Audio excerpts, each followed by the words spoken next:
ជុំបងក៏សើមលបងស្រឡាញ់ជួបធ្វើក៏លំជ្រៅកាន់តែជ្រៅមិនអាចដកមកវិញស្រាប់តែទុំនឹងក៏ត្រូវបងបោកប្រាសួស្តីបងជាទីស្រឡាញ់នៅពីមុខប្អូននេះគឺជាប្រភេទមញ៉េ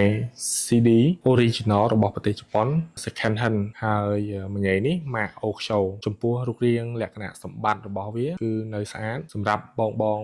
មានបំណងចង់យកទៅតាំងស្ដាប់នៅលើទូដេក័រឬក៏នៅក្នុងបន្ទប់ឬក៏ហាងកាហ្វេអីបងអាចមកមើលជាមួយនឹងប្រភេទមញ៉េនេះបានហើយចំពោះមញ៉េនេះបើនិយាយអំពីការដំណើរការរបស់វាវិញវាដំណើរការ 100% លើ MD CD និង AUX ឬក៏យើងហៅថា LAN ហើយជាមួយនឹងប្រភេទវិទ្យុអញ្ចឹងសម្រាប់បងមានបំណងស្រឡាញ់ចូលចិត្តអាចតាក់ទងមកខាងបងអូនបានដើម្បីសាកសួរព័ត៌មានលម្អិតបន្ថែមទៀត